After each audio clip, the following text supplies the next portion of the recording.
Hello everyone, I am Gaurav and you are watching my YouTube channel physics Pathshala. तो आज का जो टॉपिक है it is for class 11th। The chapter name is laws of motion और जो topic आज हम कवर करेंगे ये है numericals on complicate pulley block system.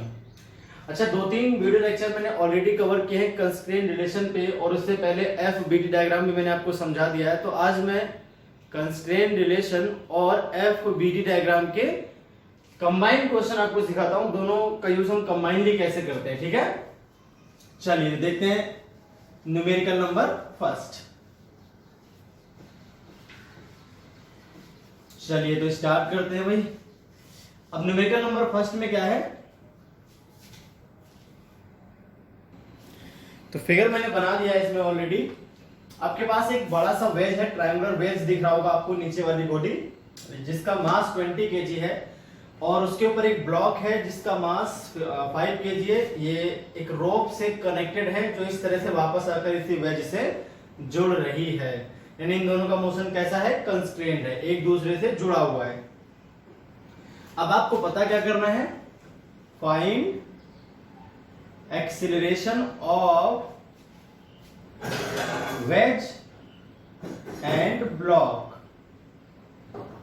and also find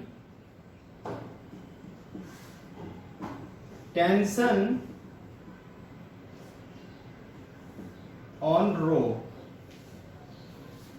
तो टेंशन क्या है आपको ये पता करना है। सभी सरफेसेस आपकी स्मूथ हैं, ऑल सरफेसेस आर स्मूथ।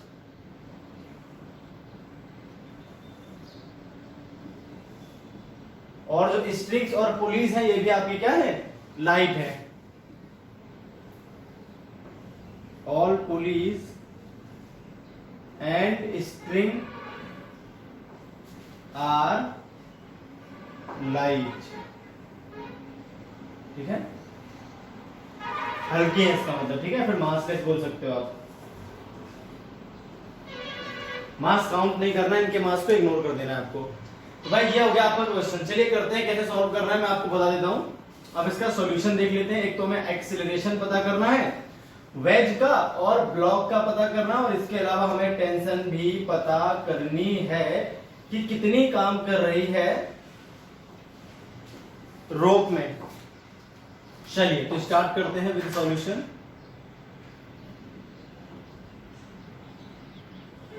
अब देखिए सॉल्यूशन में क्या करना है भाई आपको। सबसे पहले तो हम करेंगे भाई कंस्ट्रेंट रिलेशन। सबसे पहले निकालते हैं कि इन दोनों के जो एक्सीलरेशन है उसमें क्या रिलेशन है। तो मैंने कल आपको नॉन इनर्शियल फ्रेम में कंस्ट्रेंट रिलेशन निकालना सिखाया था। अगर आपने नहीं देखा है तो पहले उस वीडियो लेक्चर को आप देख लें, तभी आपको कंस्ट्रेंट रिलेशन समझ में आएगा। देखिए टेंशन मैंने मान लिया रोप में, यहाँ पर टी, तो यहाँ पर भी अब रोप वही है, तो हर जगह टेंशन सेम रहेगी। टी टेंशन आपकी हर जगह रहेगी through out the rope. Through out the rope जो रहती है वो टेंशन क्या रहती है भाई, सेम रहती है, एक ही रोप होगी। तो अब हम क्या मानते हैं कि भाई अगर हम let acceleration of block with respect to wedge is small a. हमने क्या मान लिया, जो एक्सीलरेशन ऑफ ब्लॉक है विद रिस्पेक्ट टू वेज वो स्मॉल ए है। अब देखिए अगर आप यहां पे खड़े हो जाओ इस जगह पे, अगर आप यहां से इसको ऑब्जर्व करो, इस जगह से पूरी कंडीशन को ऑब्जर्व करोगे तो आपको दिखेगा ये जो अपना ब्लॉक है ये ए एक्सीलरेशन से वेज के ऊपर मूव करता है इंक्लाइन सरफेस के अलोंग, और जो आपका वेज है ये किसी एक्सीलरेशन से पीछे की तरफ जा रहा होगा। इसके एक्सीलरेशन को मान लेते हैं भाई a1 and acceleration of wedge with respect to ground is a1। अब अगर ये ब्लॉक नीचे आएगा तो यहाँ पर लेंथ बढ़ेगी, तो ये पीछे की तरफ जाएगा, क्योंकि जब ये लेंथ बढ़ेगी तो यहाँ पर लेंथ में क्या होगा, चेंज आएगा, फिर डिक्रीज होगा। ये पीछे की तरफ आएगा और ये नीचे की तरफ आपका जा रहा होगा। अगर आप यहां से ऑब्जर्व करते हो तो आपको ऐसा ही दिखेगा जैसे मैंने आपको बता दिया। टुवार्ड्स लेफ्ट, इस तरह से हो गया आपके पास। तो हम करते हैं पहले बाय कंस्ट्रेंट रिलेशन।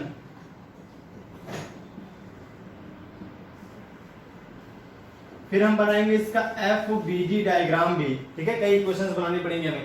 देखिए वेरिएबल कितने हैं वो देखना है आपको। वेरिएबल क्या है भाई इसमें, एक तो हो गया आपके पास A वेरिएबल, एक हो गया T वेरिएबल, एक हो गया आपके पास A1 वेरिएबल। एक इसका FBD डायग्राम इक्वेशन दे देगा, एक इसका FBD डायग्राम इक्वेशन मिल जाएगी हमें। दो इक्वेशन तो यहाँ से मिल जाएंगे विद FBD डायग्राम, और एक हम निकालेंगे कंस्ट्रेंट रिलेशन से। तो तीन इक्वेशन आपकी इस तरह से बनेगी। अब अगर आप यहां से खड़े होकर इस पूरे स्थिति को ऑब्जर्व करोगे तो आपको क्या दिखेगा कि जो अपना ब्लॉक है 20 kg वाला वो लेफ्ट साइड में मूव कर रहा है, जिसकी वजह से ये दोनों लेंथ आपकी चेंज हो रही है। ये लेंथ और ये लेंथ चेंज हो रही है इसके एक्सेलरेशन की वजह से। तो अगर हम देखें यहाँ पर और यहाँ पर चेंज नेगेटिव आ रहा है क्योंकि दोनों तरफ कम होंगी। चेंज जो आता है लेंथ में, अगर उसको डिफरेंशिएट करते हैं टाइम के रिस्पेक्ट में तो वेलोसिटी बन जाएगा, उसको दोबारा डिफरेंशिएट करें तो क्या बन जाएगा भाई, एक्सेलरेशन।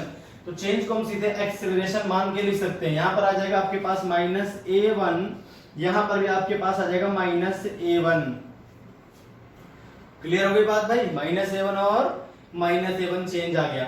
अब अगर यहाँ पर हम ध्यान से देखें तो जब आप यहां से खड़े होकर इस चीज को ऑब्जर्व करोगे तो ये आपको नीचे जाता हुआ नजर आएगा। तो इस लेंथ में क्या आएगा, चेंज। ये लेंथ आपको इंक्रीज, इस लेंथ में आपको इंक्रीमेंट दिखेगा कि इंक्रीज हो रही है लेंथ, ऐसा आपको महसूस होगा। जब ये नीचे की तरफ आएगा तो ये लेंथ बढ़ेगी आपकी किससे, एक्सेलरेशन A से। अब देखिए यहाँ पर हुआ एक चेंज यहाँ पर हुआ, एक चेंज यहाँ पर तो कोई चेंज हो नहीं सकता क्योंकि ये दोनों पुलिस फिक्स्ड है, यहाँ पर कोई डिस्टेंस में चेंज नहीं आएगा। तो बस यही रिलेशन थी, सारा चेंज मिलाकर होता है 0। तो इस कंडीशन में आपके पास आ गया 2A1 = A। Equation number first अपने काम आएगी, इसको बाद में हम यूज करेंगे। अब हम बनाते हैं free body diagram. Free body diagram of block. पहले ब्लॉक का बनाएंगे किसके रिस्पेक्ट में, with respect to wedge, with respect to wedge. जब आप फ्री बॉडी डायग्राम बनाते हो तो आपको ध्यान रखना है, देखिए कंस्ट्रेंट रिलेशन में केवल एक्सेलरेशन और टेंशन आपको दिखानी होती है, लेकिन FBD डायग्राम में सारे जितने भी फोर्सेस काम करेंगे सारे ही आपको दिखाने पड़ेंगे। तो अगर हम फोर्सेस देखें तो यहां पर एक फोर्स काम करेगा, इसका वेट, ठीक है, ये आ जाएगा आपके पास mg sin 37। ये कंपोनेंट आ जाएगा आपके पास mg cos 37। यहां पर आपके पास एक नॉर्मल रिएक्शन आएगी ब्लॉक पर वेज की सरफेस की वजह से, उसको मान लिया मैंने n। अभी मैं सिर्फ ब्लॉक पर फोर्सेस दिखा रहा हूं और ब्लॉक का जो एक्सेलरेशन है अलोंग द इंक्लाइन सरफेस। तो हम करेंगे क्या, जब हम फ्री बॉडी डायग्राम बनाएंगे ब्लॉक का सिर्फ ब्लॉक को ऑब्जर्व करना है, किसी और चीज को ऑब्जर्व नहीं करना। ब्लॉक पर एक फोर्स तो T काम कर रहा है, टेंशन। देखिए मैंने कहा है विद रिस्पेक्ट टू वेज। अगर मैं वेज पे खड़ा होकर इस ब्लॉक को देखूं तो वेज जो है वो एक एक्सेलरेटेड फ्रेम है, उसका एक्सेलरेशन है। तो अगर हम नॉन इनर्शियल फ्रेम में खड़े होकर किसी बॉडी को ऑब्जर्व करते हैं तो स्यूडो फोर्स भी काम करता है भाई। अब स्यूडो फोर्स किधर काम करेगा, जिस वेज पर आप खड़े हो एक्सेलरेशन उसी का लेना है लेकिन अपोजिट डायरेक्शन में, और मास लेना है बॉडी का जिस पे स्यूडो फोर्स काम करेगा। तो भैया स्यूडो फोर्स काम करेगा इस पे, यहां से लेते हैं सारे पॉइंट, मिड पॉइंट से। स्यूडो फोर्स काम करेगा हॉरिजॉन्टल, कितना काम करेगा, इसका मास तो 5 इनटू एक्सेलरेशन लेना है उस वेज का जहां से खड़े होकर आप देखते हो, क्योंकि आपके लिए ये क्या है, एक एक्सेलरेटेड फ्रेम है, नॉन इनर्शियल फ्रेम है। तो 5 इंटू A1 आ गया आपके पास स्यूडो फोर्स। कौन सा फोर्स है भाई, ये स्यूडो फोर्स। स्यूडो फोर्स जरूर काम करेगा जब भी आप किसी नॉन इनर्शियल फ्रेम से बॉडी को ऑब्जर्व करोगे, स्यूडो फोर्स लगाना मत भूलना, या तो ग्राउंड के रिस्पेक्ट में बनाओ इक्वेशन। मैं चाहता हूं आप स्यूडो फोर्स को बढ़िया तरह से सीखो, इसलिए मैं स्यूडो फोर्स वाले मेथड से करवा रहा हूं, वरना इसको ग्राउंड के रेफरेंस में भी कर सकते थे।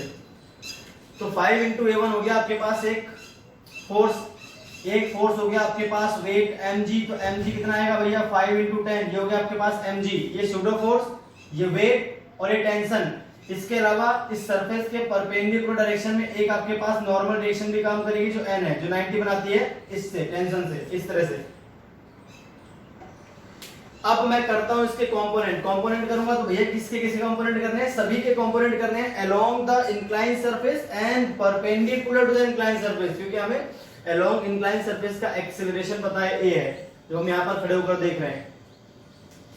कंपोनेंट करते हैं इसका, तो इसका जब हम कंपोनेंट करेंगे तो ये बिल्कुल नॉर्मल के जस्ट बिल्कुल पीछे की तरफ आएगा नॉर्मल, और ये एक ही लाइन पे दिखने चाहिए, ठीक है, इस तरह से बिल्कुल एग्जैक्टली एक ही लाइन पे दिखने चाहिए। और यहां पर एक कंपोनेंट आएगा। अब ये एंगल कितना था, ये यहां पर एंगल था 37 डिग्री का, तो ये होता है sin 37 लिखा भी हुआ है, तो 5 इंटू 10 और sin 37 की वैल्यू होती है भाई 3/5, ठीक है, ठीक है, यहां तक दिख रहा है, कोई दिक्कत नहीं है। अब यहां पर देखें तो 5 इंटू 10 cos 37 की वैल्यू होती है भैया 4/5, क्लियर हो गई बात। अब अगर ये एंगल 37 है, देखिए यहां पर जो एंगल बनता है ये बनता है आपका 37। अब ये लाइन और ये लाइन आपस में जो ब्लू लाइन है दोनों वो 90 बनाती है, यहां बन जाएगा 53 का, और ये वर्टिकल है ये हॉरिजॉन्टल, यहां पर वापस 37 डिग्री का एंगल आपका बन जाएगा। अब 5a1 के अगर हम कंपोनेंट करें तो 5a1 का एक कंपोनेंट आएगा यहां पर 5 इंटू a1 इंटू cos 37, तो cos 37 होता है 4/5, और एक कंपोनेंट यहां पर आएगा 5 इंटू a1 sin 37 होता है आपका 3/5, ठीक है, और बाकी फोर्स हो गया T। तो आप इसका दोबारा से एक बार फिगर बनाओ, केवल उन्हीं फोर्सेस को ऑब्जर्व करो जो इंक्लाइंड सरफेस के अलोंग है और उसके परपेंडिकुलर हैं, बाकी सभी फोर्सेस को आप भूल जाओ, जिनके आपने कंपोनेंट कर दिया उनको थोड़ी लेना होता है। तो एक तो हो गया आपके पास T, ऊपर की तरफ दो फोर्सेस हैं, एक है आपके पास N, फिर प्लस कर लो क्योंकि दोनों ऊपर तो प्लस हो जाएंगे, 5 इंटू 3a1 है, ठीक है भाई। नीचे की तरफ केवल एक फोर्स है, कितना हो गया आपके पास, 5 से कटेगा ये तो आ गया 40, ठीक है। और यहां पर देखें तो अपने पास दो फोर्सेस हैं, एक तो है आपके पास 30, फिर प्लस करें तो 4a1, इस तरह से। तो ये आपका फ्री बॉडी डायग्राम है जो आपको साफ दिख रहा है, एक तो इंक्लाइन सरफेस के अलोंग और एक इंक्लाइन सरफेस के परपेंडिकुलर। जब हम यहां खड़े होकर देखते हैं तो हमें इसका मोशन केवल इंक्लाइन सरफेस के अलोंग दिखता है, उसके परपेंडिकुलर कोई मोशन नहीं है। तो परपेंडिकुलर डायरेक्शन में तो भैया कोई एक्सीलरेशन है नहीं, और अलोंग द सरफेस एक्सीलरेशन है इसका a, ठीक है। तो आपने तो नोट कर ही लिया होगा। अब यहां पर इसकी मैं इक्वेशंस बना देता हूं। एक तो इक्वेशन बनेगी आपकी, देखिए इस डायरेक्शन में मोशन है, अब है किस तरफ, नीचे की तरफ, तो 30 plus 4 into a1 is equal to आ जाएगा आपके पास, ये मास है आपका 5 kg का,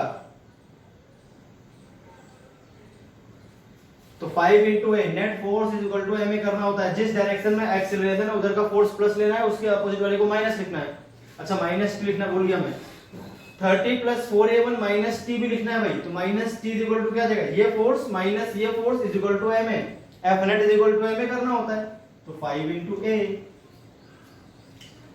इक्वेशन नंबर होगी भाई ये सेकंड, काम आएगी देख लेंगे बाद में। और अगर इन दोनों को देखा जाए तो ये भी हमारे काम आएगी, भी यहां से n हमें चाहिए, तो ये आ जाएगा आपके पास n प्लस एक वेरिएबल आपके पास n भी है, तो 4 इक्वेशन चाहिए अपने को, क्योंकि n भी हमें निकालना है, t निकालना है, a निकालना है, a1 निकालना है और n निकालना है, ठीक है। n plus 3a1 is equal to हो जाएगा आपके पास 40, इक्वेशन नंबर हो गई थर्ड, ठीक है। तो आपके पास बन गई 3 इक्वेशन, फर्स्ट ये हो गई, सेकेंड ये हो गई, थर्ड ये हो गई, आपके पास 3 इक्वेशन आ गई। अब चौथी जो इक्वेशन आएगी वो फ्री बॉडी डायग्राम आएगा आपका वेज का, उससे मिलेगी आपको चौथी इक्वेशन, और फिर आपको सॉल्व करके आंसर निकालने होंगे। अच्छा एक और बात है, यहां पर जो क्वेश्चन में एक्सेलरेशन पूछा गया है इस ब्लॉक का और इस ब्लॉक का, वो विद रिस्पेक्ट टू ग्राउंड पूछा गया है, तो आपको जब निकालना है इसका तो answer with respect to ground ही आएगा, इसका आएगा विद रिस्पेक्ट टू वेस्ट, तो इसको और हम सॉल्व करेंगे तभी विद रिस्पेक्ट टू ग्राउंड निकलेगा। बड़ा क्वेश्चन है, ध्यान से देखिए, एक क्वेश्चन में सारी चीजें यहाँ पे क्लियर हो जाएंगी, ध्यान से इस क्वेश्चन को समझिए, और बाकी सारे क्वेश्चंस आपको इस तरह ही से करने हैं जैसे मैंने अभी बता दिया आपको। अब हम बनाते हैं किसका, वेज, बड़े वाले वेज का डायग्राम अगर हम बनाते हैं, ये मैंने मिटा दिया, चलिए मुझे याद है फिगर कैसा था। अब हम बनाएंगे F B D diagram of wedge. बड़े वाले वेज का बना के देखते हैं किस तरह से आएगा। तो बड़े वाला जो वेज है अपने पास वो कुछ इस तरह से था।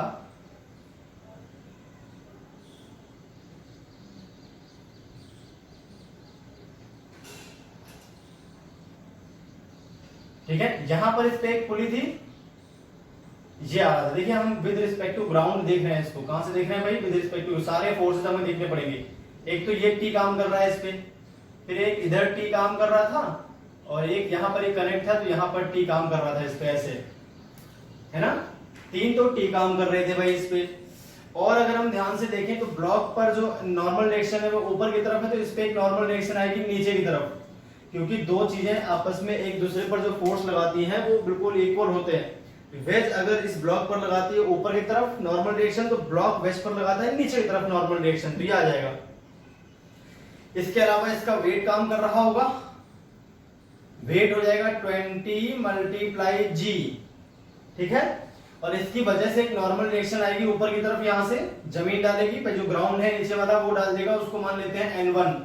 तो अपने पास कई इक्वेशंस आ जाएंगे, हालांकि उनका यूज नहीं करना है हमें, काम की नहीं है वो हमारे, क्योंकि जो मेनली काम की है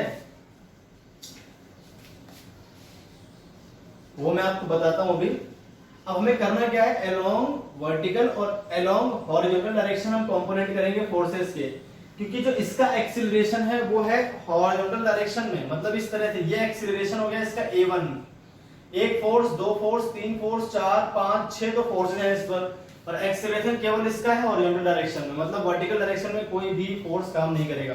कंपोनेंट कर लेते हैं। कंपोनेंट करेंगे भाई, देखो ये 37 डिग्री है यहां और यहां, कंपोनेंट इस तरह से करने हैं। अगर हम यहां देखें ऐसे, यहाँ एंगल जो बनेगा वो 37 डिग्री का बनेगा, मतलब यहाँ जो एंगल बनेगा वो क्या बन जाएगा, 37 डिग्री का।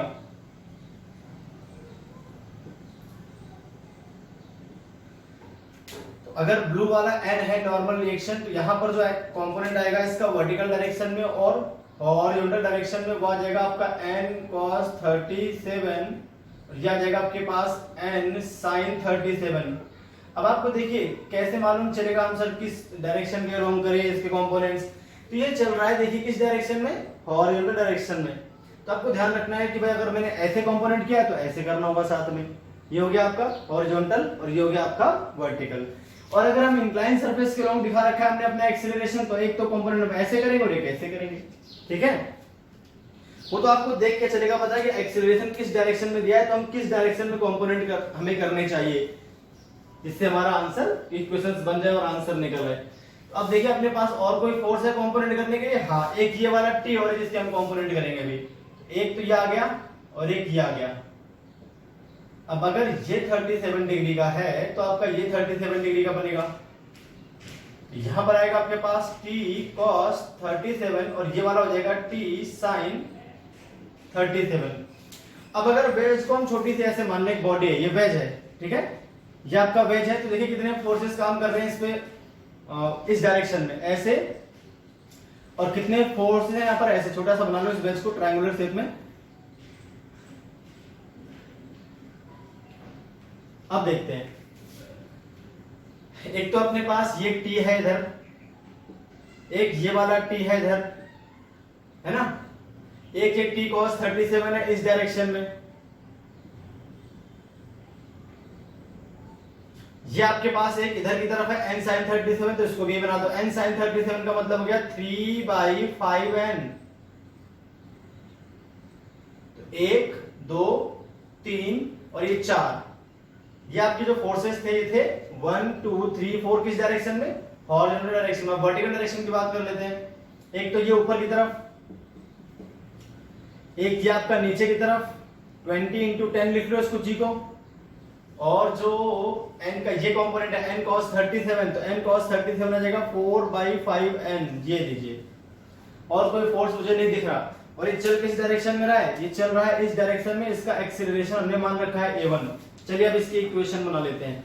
तो एक तो इक्वेशन बनानी है आपको अलोंग हॉरिजॉन्टल, तो 2t t और t 2t minus 3/5n, normal direction थी n जो मानी थी मैंने, माइनस t cos 37 तो आ जाएगा 4t बाई, सॉरी माइनस नहीं प्लस करना है, 2t प्लस, ये तीनों सेम डायरेक्शन में तो दोनों प्लस हो जाएंगे, ये और ये, और फिर ये माइनस होगा, तो 4/5t, अरे cos 37 की वैल्यू है, is equal to ma1। m कितना था इसका 20 kg मास था, इसका मास क्या है भाई 20, ठीक है। तो इक्वेशन नंबर हो गया आपके पास, ये कितने इक्वेशन बन गई थी, फर्स्ट, सेकंड, थर्ड, अब ये हो गया आपके पास फोर्थ। और एक और इक्वेशन चाहो तो आप इस डायरेक्शन में चाहो तो बना सकते हो, n1 इज इक्वल टू आ जाएगा आपके पास 4/5n प्लस 200, इक्वेशन नंबर 5। तो इस तरह से आपके पास देखिए वेरिएबल कितने में, वेरिएबल काउंट करा दो आपको, एक तो t है, एक n है, एक n1 है, एक a है और एक a1 है, तो 5 वेरिएबल्स हैं अपने पास सॉल्व करने के लिए और 5 इक्वेशंस हैं। तो अभी इन इक्वेशन से आप इजीली सॉल्व कर सकते हो, इजीली तो सॉल्व नहीं कर सकते, थोड़ी सी मैथमेटिक्स रहेगी, दिमाग लगाना पड़ेगा आपको सॉल्व करने के लिए। तो अपने पास ये 5 वेरिएबल है और 5 ही इक्वेशन मैंने आपको बनाकर दे दी, इन 5 इक्वेशंस को आप सॉल्व करोगे तो आपके जो आंसर्स हैं वो इजीली निकल कर आ जाएंगे। चलिए देखते हैं कैसे सॉल्व कर सकते हैं इनको। तो अपने पास एक तो 2a1 is equal to a है, ठीक है, और अगर हम यहां से देखें तो अपने पास ये a1 t और n के बीच रिलेशन दे रखा है, ठीक है, और ये वाला जो है इसमें t और a1 और a है, यहां पर आपको दे रखा है a1 is equal to a, है ना। तो आप क्या करोगे, अगर इस वाले में हम क्या करें भाई, इस वाले में हम कर सकते हैं a is equal to 2a1, तो यहां पुट कर दीजिए आप, तो t और a1 के बीच एक रिलेशन बन जाएगी।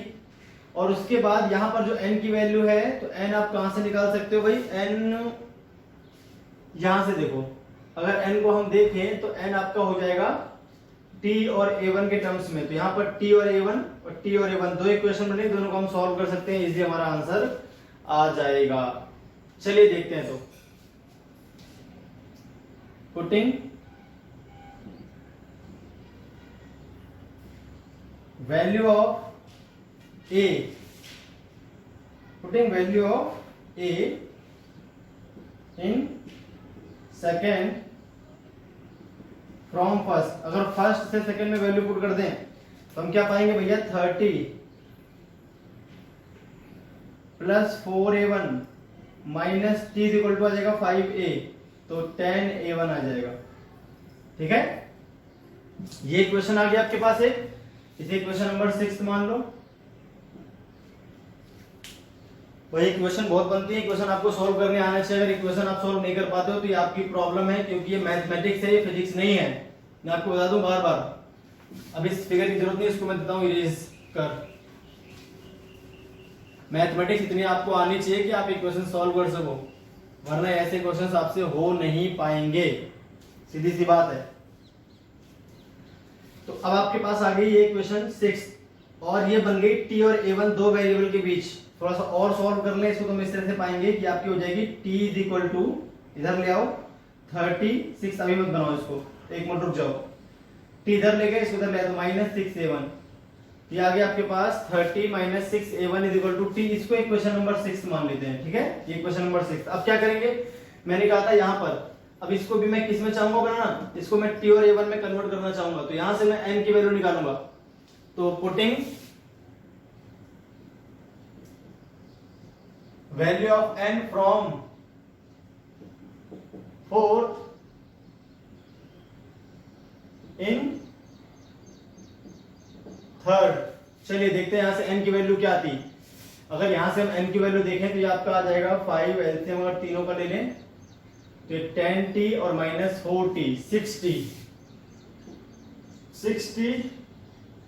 -3n और 5 जाता उधर, तो आपका 100a1 हो जाता है। ये यहां से अगर n की वैल्यू देखो आप ध्यान से, तो n इज इक्वल टू पता है क्या आ जाएगा आपका, n इज इक्वल टू आपका आ जाएगा 100a1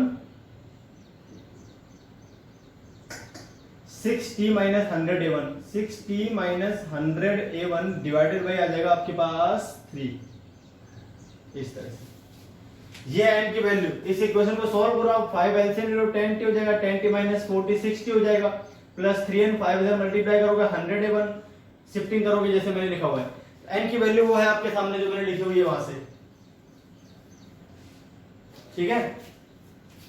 तो अगर यहाँ से देखें n is equal to output करना है किसमें, इसमें, तो n इज इक्वल टू क्या था आपके पास 60 अपॉन में 3 माइनस 100 a1 अपॉन में 3, अलग अलग कर दिया, इस जगह रखा है प्लस 3a1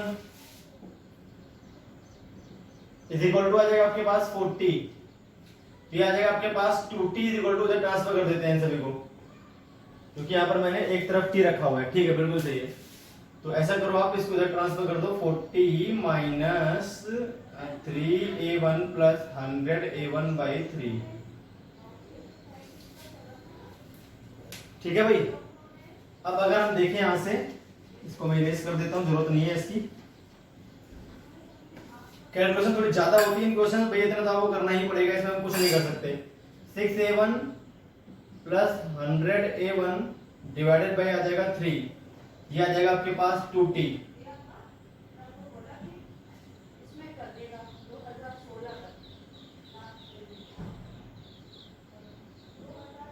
इस तरह से, ठीक है। माइनस 3a1 तो नहीं, 3 3 9 होता है, सॉरी गलती से लिख दिया मुझसे 6, 3 3 जा 9 होगा यहाँ पे, ठीक है भाई। अब देखिए क्या हो जाएगा ये, बाकी सब कुछ सही किया मैंने, ठीक है, सही किया है। अब ये हो गया आपके पास 91, ठीक है, प्लस 91 a1 डिवाइडेड बाई हो गया 3, ये आ गया आपके पास 2t, इसको लिख सकते हैं 40 plus 91 a1 divided by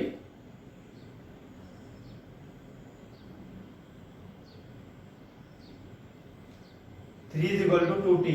equation number 7 कर लो इसको। अब क्या करोगे आप, डिवाइड कर दो 6 और 7 को, t से t कट जाएगा, आपका a1 निकल आएगा। जब आपका a1 निकल आएगा तो आप इजीली a निकाल पाओगे और फिर t भी निकाल लोगे, ठीक है भाई। थोड़ा तो लेंथी करना ही है, हो गई, क्या कर सकते हैं इसमें। डिवाइडिंग 6th एंड 7th,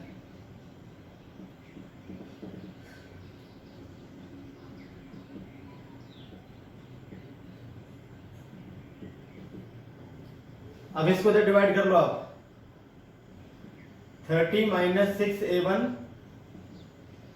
इधर t से t कैंसिल हो जाएगा। अब इसको इधर ले आओ, क्रॉस मल्टीप्लाई कर लेते हैं, 60 माइनस 12a1, इधर क्या भैया अपने पास 40 minus sorry plus 90a1 by 3, थोड़ा ध्यान से करेंगे। अब इधर ट्रांसफर कर लेते हैं इसको, 90a1 by 3 plus 12a1 is equal to जाएगा 20, ठीक है। इसको हटा दूं, इसकी जरूरत नहीं है, आप फ्री बॉडी डायग्राम के हटा दो इसको, ये क्वेश्चन अपने काम आएगी, इसलिए मैं इसको इरेज नहीं कर रहा हूं अभी। 2a1 is equal to a, 2a1 is equal to a था, इसको यहां लिख देता हूं अलग से, 2a1 is equal to a था, इक्वेशन नंबर फर्स्ट थी, ठीक है।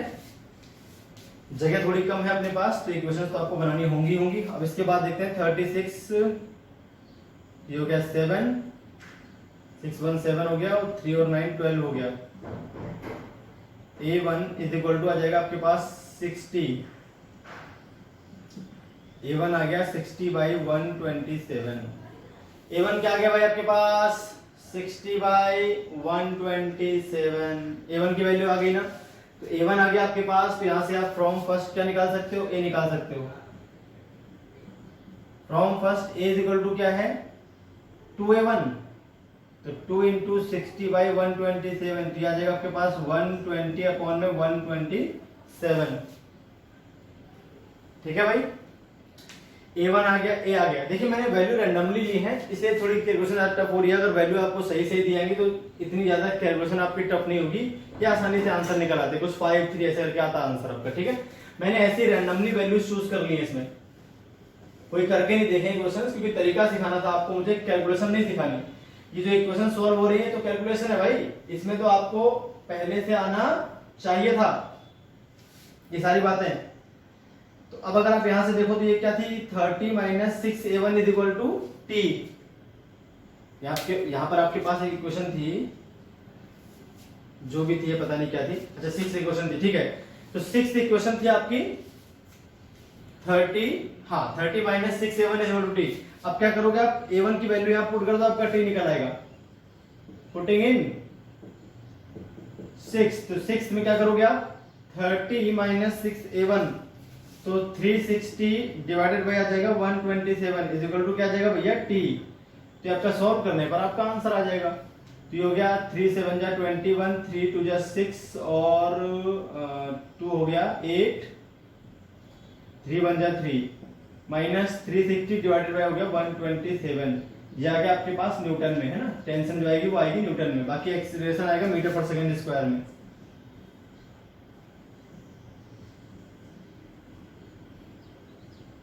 ठीक है, अभी आप सॉल्व कर लोगे अपने आप, वही आपका आंसर हो जाएगा।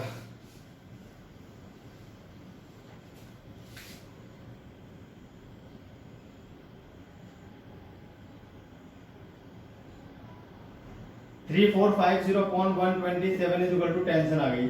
इतने बड़े बड़े नहीं आते आंसर, छोटे छोटे आंसर आते हैं। अगर आप नॉर्मली वैल्यूज दी होती है हमें, थोड़ी वैल्यूज मैंने बड़ी ले ली है इसलिए ऐसा आ रहा है आंसर। इसके लिए घबराने की जरूरत नहीं है, इतनी बड़ी कैलकुलेशन आपकी क्वेश्चंस में नहीं आएगी। अगर क्वेश्चन ऐसे बनते भी हैं तो इसमें पूरी बात नहीं पूछी जाती, मैं आपको पूरी बात बस दिखाना चाह रहा था, है ना। कंस्ट्रेंट रिलेशन में ऐसे क्वेश्चन दिखाएगा जहां पर एक का एक्सीलरेशन आपको दिया होगा, दूसरे का आपको निकालना होगा। भैया ये है आपके पास इस तरह से। अब टेंशन निकल आई A1। अब देखिए जो आंसर था वेज का जो एक्सेलरेशन आया था वो क्या था भाई, A1 कितना आया 60/127 मीटर पर सेकेंड स्क्वायर। और जो ब्लॉक है ना, आप देखिए ध्यान से, ये तो विद रिस्पेक्ट टू ग्राउंड है, टेंशन भी निकल गई। 3450 अपॉन में 127 न्यूटन आ गया आंसर। बाकी एन और एन हमें चाहिए नहीं, तो फालतू में कैलकुलेशन नहीं कर रहा। Now acceleration of block with respect to wedge अगर हम देखें, ये आपका आंसर आ चुका है जिसको हम बोल रहे हैं ए, तो ये आ गया 120 बाई आपका 127। लेकिन अगर हमें चाहिए विद रिस्पेक्ट टू ग्राउंड, आपको विद रिस्पेक्ट टू ग्राउंड के लिए थोड़ा समझना पड़ेगा ध्यान से। अपने पास ये ब्लॉक था, इसका acceleration with respect to wedge a है, और ये जिस वेज पे चल रहा है वो वेज आपका मूव कर रहा है A1 से।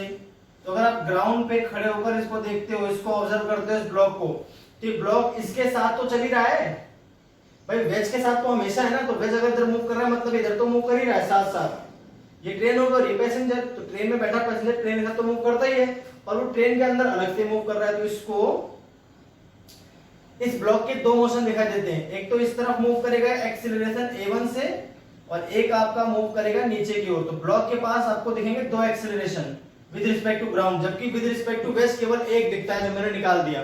तो विद रिस्पेक्ट टू ग्राउंड आपको ये सॉल्व करना पड़ेगा।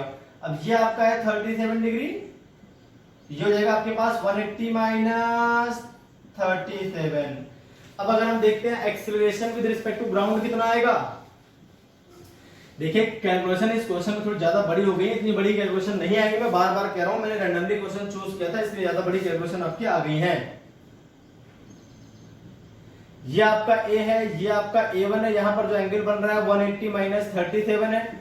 अब चूंकि एक्सीलरेशन वेक्टर क्वांटिटी है, तो A of block with respect to ground, A of block with respect to ground जो आएगा वो आ जाएगा इनका वेक्टर सम। तो A1 square plus A square plus 2 into A1 cos 180 minus 37। तो ये आपका आ जाएगा A1 square plus A square plus 2 into, अच्छा cos 180 माइनस 37 माइनस cos 37 हो जाएगा, तो 2 इंटू A इंटू cos 37। अब सारी वैल्यूज आप पुट कर लोगे, आपको आंसर मिल जाएगा। अरे A तो पता है ना, A पता है, A1 पता है, वैल्यूज पुट कर लो, आंसर आ जाएगा। That's it. A1 putting the values,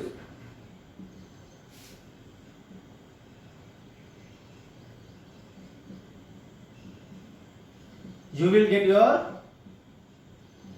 answer। ये आएगा आपका विद रिस्पेक्ट टू ग्राउंड, ये आएगा आपका विद रिस्पेक्ट टू वेज, ये तो आपका वेज का, सॉरी ये वेज का है acceleration with respect to ground and tension, ये चीजें पूछी थी हमसे। तो देखिए क्वेश्चंस बनाना मेन काम है फिजिक्स का, बाकी तो बचती है कैलकुलेशन, वो होता है मैथमेटिक्स का काम। तो किसी बच्चे को अगर कैलकुलेशन में प्रॉब्लम है तो वो उसकी प्रॉब्लम है। अगर आपको फिजिक्स समझ नहीं आ रही तो आपको ध्यान देना है किस तरह से क्वेश्चंस बनानी है। कैलकुलेशन तो आपको करनी आनी ही चाहिए। चलिए तो अब देखते हैं भैया इसी तरह से एक और क्वेश्चन थोड़ा सा बढ़िया, ताकि हम पूरी बात सीख सकें। नेक्स्ट क्वेश्चन मैंने आपके सामने लिख दिया है। ये मास आपका 10 केजी का है, ये ब्लॉक है आपका 5 केजी का जो इसी पे टच करता हुआ नीचे की तरफ आ रहा है। इसको टच करा देते हैं, ठीक है, इस तरह से, इस तरह से टच करता हुआ नीचे की तरफ आ रहा है। सभी सरफेसेस यहाँ पर स्मूथ है, कहीं भी कोई फ्रिक्शन नहीं है, सारी सरफेसेस क्या है भाई, स्मूथ है यहां पर। अब देखिए क्वेश्चन, आपको पूछा क्या क्या जा रहा है, find tension in row,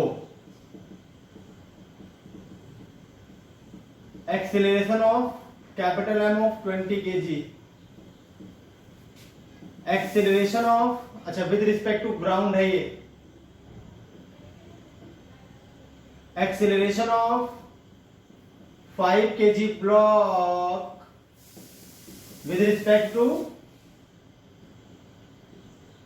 20 kg block. और फोर्थ क्वेश्चन पूछा जा रहा है acceleration of 5 kg block with respect to ground. और सुनिए पांचवा क्वेश्चन इसी में कर लेते हैं, force between 5 kg and 10 kg block, जिसको बोलेंगे नॉर्मल एन, नॉर्मल रिएक्शन पता करनी है, ठीक है। ये बस इतने क्वेश्चन यहाँ पर बन सकते हैं, मैंने सारे आपको बता दिए। तो भैया ये आपको निकालने हैं, मैं सब सारी चीजें सॉल्व कर लेंगे इसमें, ताकि आपके सारे कंसेप्ट क्लियर हो जाएं, फिर दिक्कत नहीं आएगी आपको।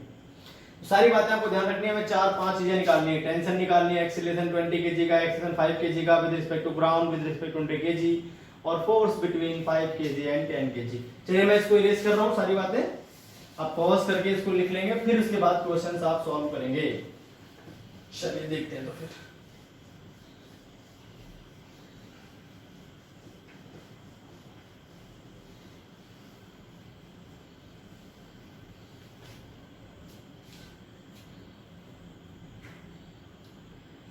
देखिए सॉल्यूशन कैसे करना है इसका।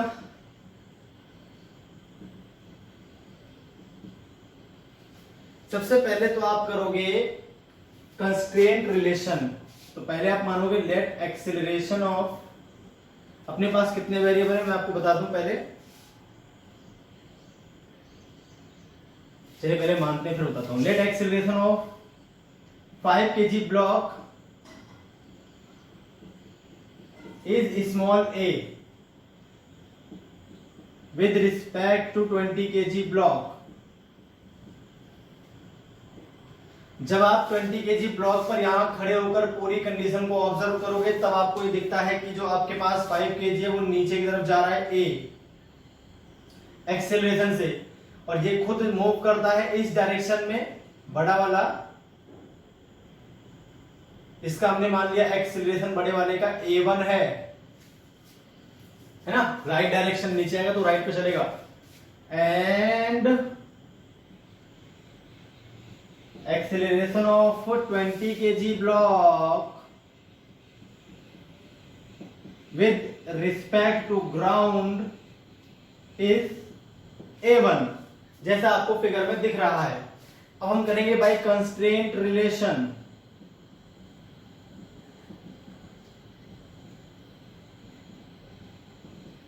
अगर हम करते हैं इसको बाय कंस्ट्रेंट रिलेशन, तो आपको क्या दिखेगा, ध्यान से देखो, ध्यान से। अगर आप यहां खड़े होकर इस पूरी स्थिति को ऑब्जर्व करो तो आपको क्या दिखेगा, जब ये ब्लॉक चलता है इस डायरेक्शन में, तो ये लेंथ, ये लेंथ, ये लेंथ और ये लेंथ कम होती है। ये ब्लॉक जब नीचे आता है तो इस लेंथ में होता है इंक्रीमेंट, ये लेंथ आपकी बढ़ती है। तो अकेली ये लेंथ बढ़ रही है, बाकी चारों आपकी कम हो रही है। ये चारों कम हो रही है इसकी वजह से, क्योंकि ये इस डायरेक्शन में आएगा। जब आप यहां खड़े होकर देखोगे तो आपको कम होती नजर आएंगी इसकी वजह से। A1 A1 A1 A1 कम हो रही है तो -4A1। मैंने कहा था लेंथ में चेंज को आप यहाँ पे एक्सीलरेशन मान सकते हो, उसको दो बार डिफरेंशिएट करोगे वो एक्सीलरेशन बन जाएगा। और अगर हम देखें 5 kg को, किसको भैया 5 kg को, तो 5 kg नीचे आ रहा है तो ये लेंथ बढ़ती हुई नजर आएगी, कुछ देर बाद यहाँ पर आएगा, फिर यहाँ पर तो इसकी लेंथ बढ़ेगी तो plus a is equal to 0, तो यहाँ से आगे a is equal to 4A1। लो इक्वेशन नंबर फर्स्ट तो आपकी बन गई बाय कंस्ट्रेंट रिलेशन। अब हम बनाएंगे टेंशन। देखिए यहां पर टेंशन टी, सबसे पहले यहां पर टेंशन मानते हैं टी, तो यहां पर टेंशन काम करेगी, फिर यहां पर टी, यहां पर T, T T T T और टी, इस तरह से। अब हम बनाएंगे फ्री बॉडी डायग्राम, ठीक है, दोनों के 5 kg के भी और 10 kg के भी। चलिए तो अब बात कर लेते हैं free body diagram of 5 kg की। Now FBD of 5 kg, FBD of 5 kg अगर हम बात करें, ठीक है, विद रिस्पेक्ट टू वेट, अच्छा विद रिस्पेक्ट टू करना है आपको 10 kg, with respect to 10 kg करना है आपको। 5 kg पर हमें देखना है 10 kg के रिस्पेक्ट में क्या उसका फ्री बॉडी डायग्राम बनता है। अब आप देखो कहां से देख रहे हो, आप देख रहे हो यहां पे खड़े होकर, तो इस पे सूडो फोर्स लगना चाहिए कि नहीं लगना चाहिए, क्योंकि आप जहां खड़े हो वो फ्रेम कैसा है, एक्सिलरेटेड, और एक्सिलरेटेड फ्रेम को क्या बोलते हैं, non inertial frame. Non inertial frame में खड़े होकर जब आप किसी बॉडी को ऑब्जर्व करते हो तो उस पे सूडो फोर्स काम करता है। जब भी आप non inertial frame of reference से किसी बॉडी को ऑब्जर्व करोगे तो क्या काम करेगा, सूडो फोर्स। अब यहां पर क्या काम करेगा भैया, सूडो फोर्स। अच्छा ये अपने पास 5 kg। सूडो फोर्स जो होता है, जिस फ्रेम पे खड़े होकर देख रहे हो उसके एक्सेलरेशन को लेते हैं और अपोजिट डायरेक्शन में कर देते हैं। तो A1 ये इस तरफ मूव कर रहा है तो आपके सूडो फोर्स इस तरफ काम करेगा, मास उसी बॉडी का रहता है, तो 5 × A1 आ गया भैया, बहुत अच्छी बात है। चलिए और देखते हैं, इस पर एक फोर्स है टेंशन ऊपर की ओर, इस ब्लॉक पर टेंशन है ऊपर की ओर, इसका जो वजन है वो नीचे की ओर है। वजन क्या हो जाएगा, वजन को मान लेते हैं भैया, क्या मानना क्या है, F × G होता है वो, तो 5 × 10 जाएगा आपके पास 5 × 10। अब देखिए ध्यान से, ये इस पर फोर्स काम करता है इस डायरेक्शन में, जिसकी वजह से धक्का मारेगा इसको। अरे इस पर फोर्स काम करता है इस डायरेक्शन में, जो धक्का मारता है इसको, ये धक्का मारता है इसको, तो कांटेक्ट में तो नॉर्मल डायरेक्शन काम करती है परपेंडिकुलर टू सरफेस, तो 5 kg वाले ब्लॉक पर काम करेगी ऐसे एक नॉर्मल डायरेक्शन, जिसको हम बोलेंगे एन, या आप आर भी बोल सकते हो, आपकी मर्जी। तो ये हो गया आपके पास नॉर्मल डायरेक्शन जो हमें निकालनी है, 5th क्वेश्चन था। दोनों बॉडीज के बीच यही फोर्स होगा एन, तो ये इस पर जो फोर्स लगाएगी वो एन, 10 kg 5 kg पर जो फोर्स लगा रहा है वो एन, ये हमें निकालना भी था। और सूडो फोर्स काम कर रहा है 5A1, ये सूडो फोर्स है।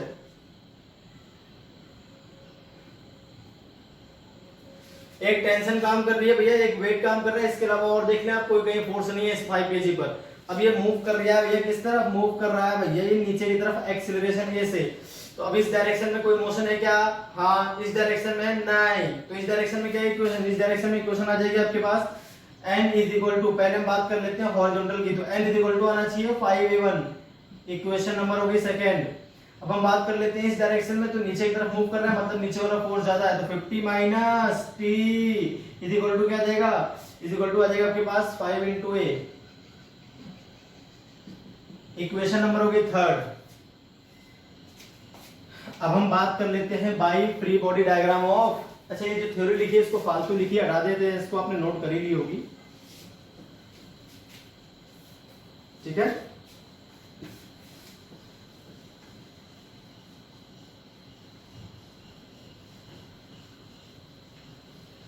जरा आप ध्यान से देखेंगे, जो आपके पास 10 kg है ब्लॉक, इसका फ्री बॉडी डायग्राम बनाना है, FBD ऑफ 10 kg। 10 kg तो ग्राउंड से खड़े होकर आप देखोगे,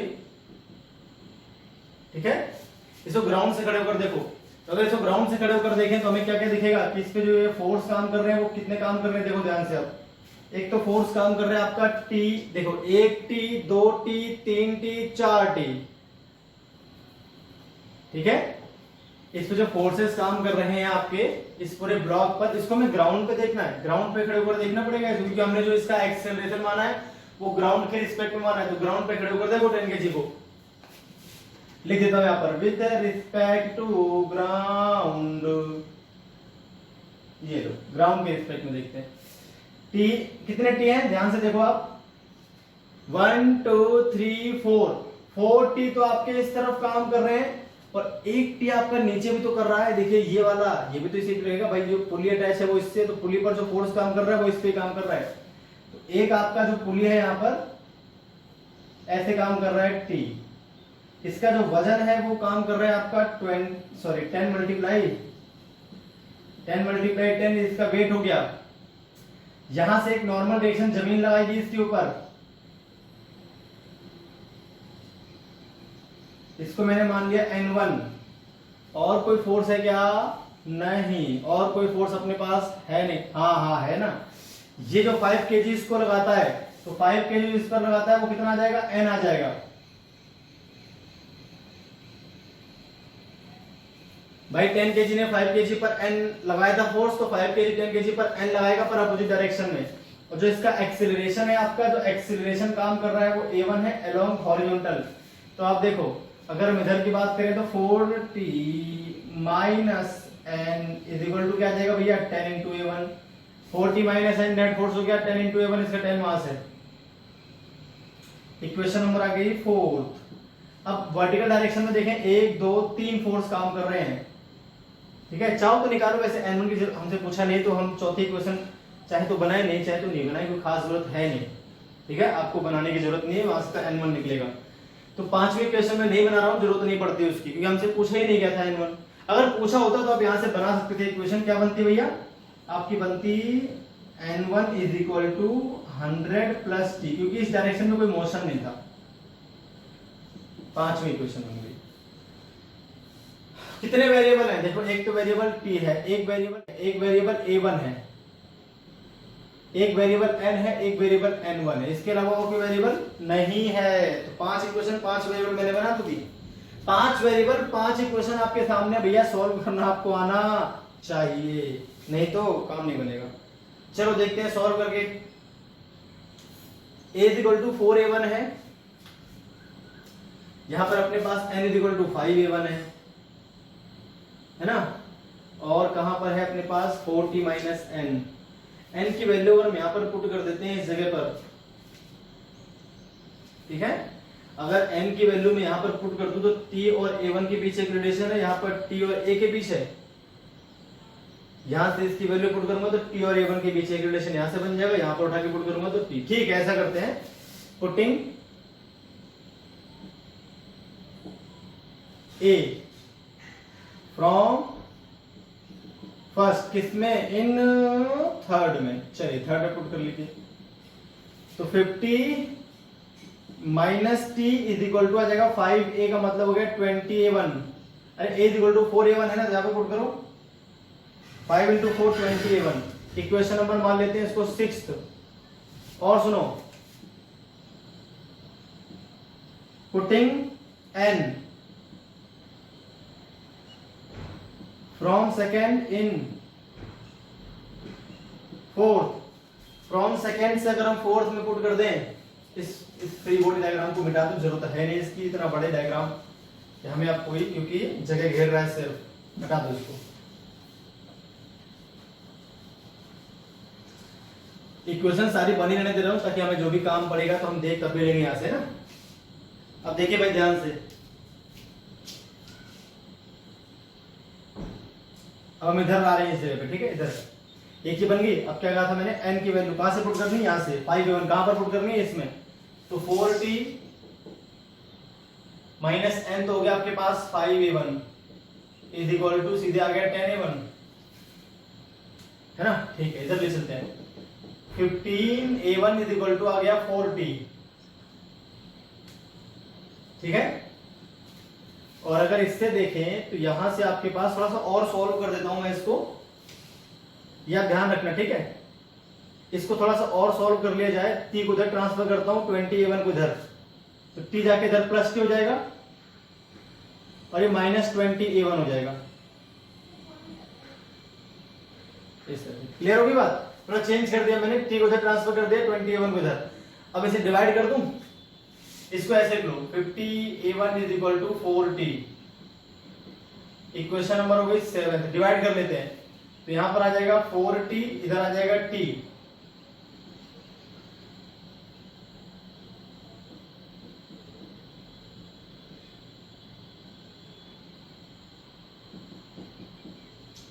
इधर देखो,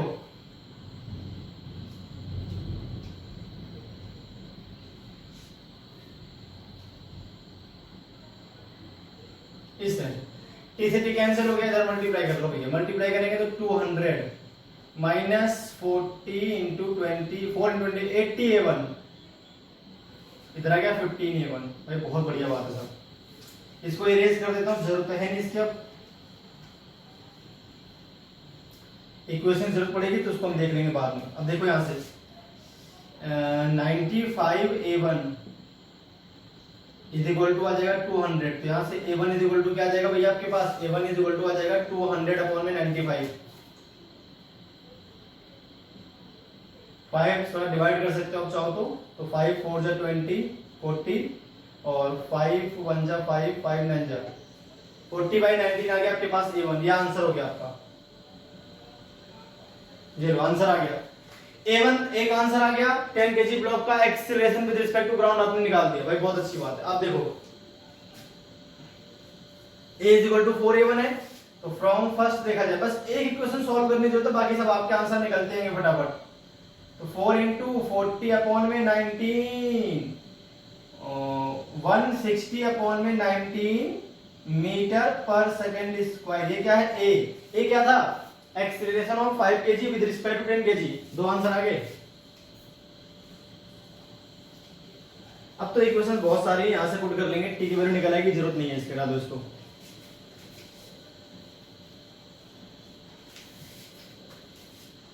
पुटिंग इन थर्ड, ए की वैल्यू पुट कर दूं तो 50 minus T is equal to 4 into 160/19, इधर ले उधर लो, तो 50 माइनस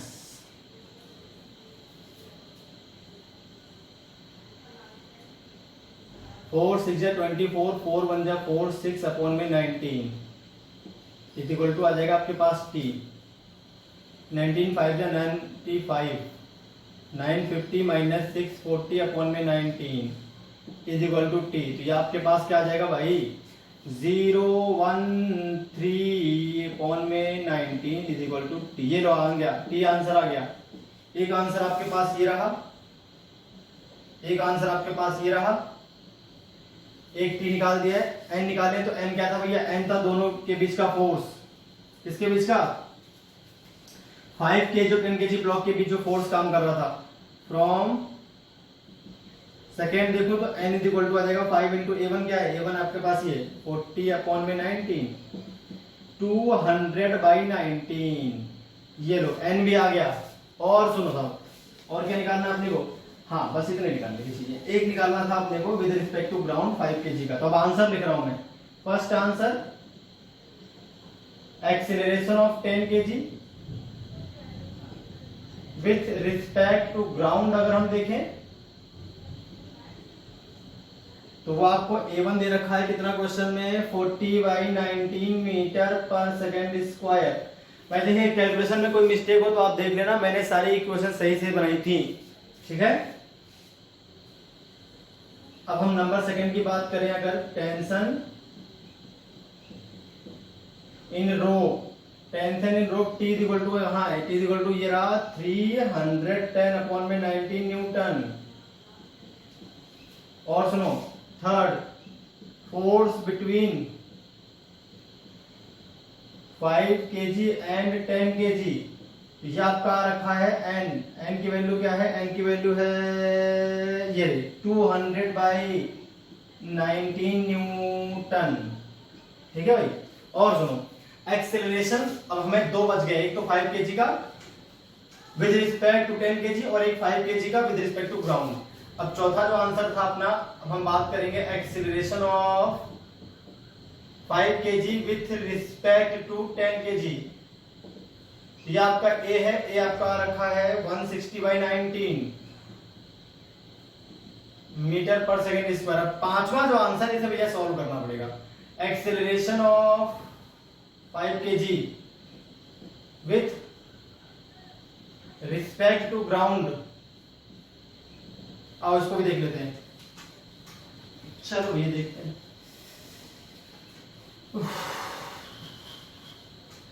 चलिए 1 मिनट लगता है इसको भी सॉल्व करने में, खास कोई टाइम लगने वाला है नहीं। मैंने सारे आंसर निकाल दिए, बस लास्ट आंसर बच गया। देखो इसमें क्या था अपने पास, यहाँ पर एक 5 kg वाला ब्लॉक था, सॉरी 10 kg का, एक 5 kg का ब्लॉक यहाँ था। ये एक्सीलरेशन a1 है और इसका एक्सीलरेशन, सॉरी इसका एक्सीलरेशन नीचे तरफ a था और इसका a1 ये था इसके रिस्पेक्ट में। अगर आप यहां से खड़े होकर देखो, आपको क्या दिखता है, ये वाला ब्लॉक नीचे तो आ ही रहा है, इसके साथ हमेशा कांटेक्ट में, और ये इधर मूव कर रहा है, मतलब ये भी इधर मूव कर रहा है, मतलब इसके पास a1 है। तो आपको इसके दो मोशन समझ में आएंगे, एक तो नीचे जा रहा है और एक तो आगे जा रहा है। इन दोनों का जो नेट एक्सेलरेशन आएगा वही इसके लिए आंसर होगा एक्सेलरेशन का 5 kg का। तो acceleration of 5 kg with respect to ground, acceleration of 5 kg with respect to ground करूंगा तो दोनों का नेट निकालना है। तो नेट क्या आ जाएगा, a square plus a1 square, ये आप खुद निकालोगे, a और a1 आपको पता है, आंसर आ जाएगा। तो भैया इस तरह से आपके आंसर थे, मैंने सारी बातें आपको बता दी एक ही क्वेश्चन में, बड़े से क्वेश्चन में सारी बातें मैंने आपको क्लियर कर दी। 2 कॉम्प्लिकेटेड क्वेश्चन मैंने आपको सिखाए हैं, इन्हीं में सारी क्वेश्चंस आपको बनाना सिखा दी। अब कितने भी कॉम्प्लिकेटेड क्वेश्चंस हो, आपको इक्वेशंस इस तरह से बनानी है। कुछ इक्वेशंस बनेंगी फ्री बॉडी डायग्राम से, कुछ बनेगी कंस्ट्रेंट रिलेशन से, और आपके आंसर्स आएंगे। फिर इसके बाद बचती मैथमेटिक्स। क्लियर हो गई बात? भैया ऐसे क्वेश्चंस आपके आईआईटी एडवांस में आ सकते हैं, आपको ध्यान से देखने हैं बढ़िया तरह से, ठीक है। नीट में इतने टफ क्वेश्चंस नहीं आते हैं, थोड़े कम आते हैं टफ। मैंने आपको सिखा दिया है अच्छी तरह से कि भाई इस तरह से आपके फोर्सेस काम करते हैं, इस तरह से आपका फ्री बॉडी डायग्राम बनता है कॉम्प्लिकेटेड क्वेश्चंस में। तो आज के इतने, फिर मिलते हैं नेक्स्ट वीडियो लेक्चर में कुछ कॉम्प्लिकेटेड क्वेश्चंस के साथ, ऐसे ही जैसे मैंने आज करवाए थे। तो आज के इतने, फिर मिलते हैं नेक्स्ट वीडियो लेक्चर में।